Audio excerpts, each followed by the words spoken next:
when people understand what you're talking about, stem cell, so many people don't understand stem cells for one thing. So it's hard to fundraise.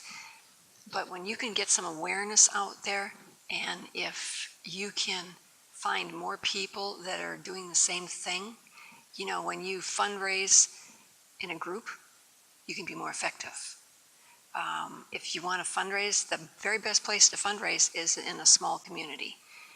People that you've known for a long time, your church, because, you know, if you share your story with them, people are willing to help you.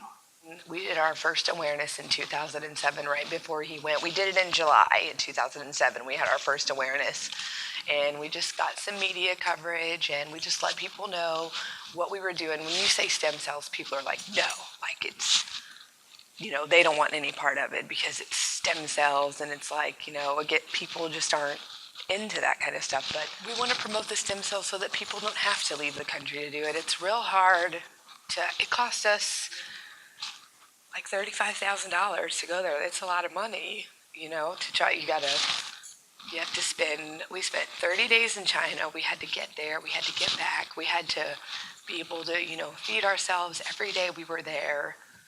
And, you know, it's just, I mean, if we could get it done here, it'd be a lot easier for people to do it. It'd be a lot easier to get help if it was more local than if you had to go out somewhere.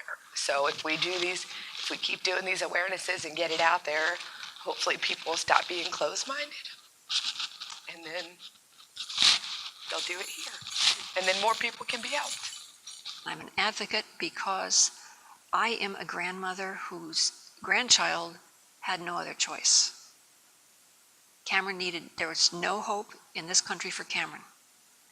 And we took a chance on these stem cells, you know, and this was his answer, and this has helped him.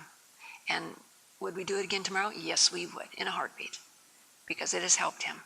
And because of Cameron, so many other people have asked for help, and they have done, I tell them exactly what we did.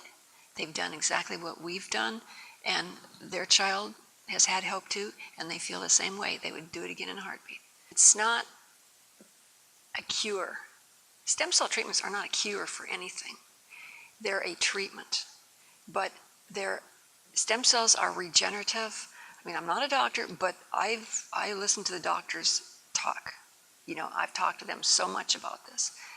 Stem cells are regenerative. So whether it's optic nerve hyperplasia or septo-optic dysplasia or ataxia or multiple sclerosis or autism or cerebral palsy, if they can have healthier stem cells in their body regenerating the damaged area, then ultimately they're going to have a little better quality of life. They're going to be healthier. And that's what this is about. It's about quality of life. It's not about cures. And everybody deserves a better quality of life. Unless people actually have the problem themselves, like a loved one with a disability or something, they don't really take time to understand stem cells. They assume automatically that you're talking about aborted fetus or some nonsense, and they have no idea what you're talking about. If the public would become more educated so they at least understood, then we could do that here too. And instead of the old surgeries and all these pharmaceutical pills everybody takes that have some side effect, and those side effects get so severe that they have to take some other drug to counteract that side effect, which just is a domino effect and leads on to more and more and more. We could stop that, and we could, if we would pursue regenerative medicine, we'd be healthier. And it would be a lot more cost effective for everybody.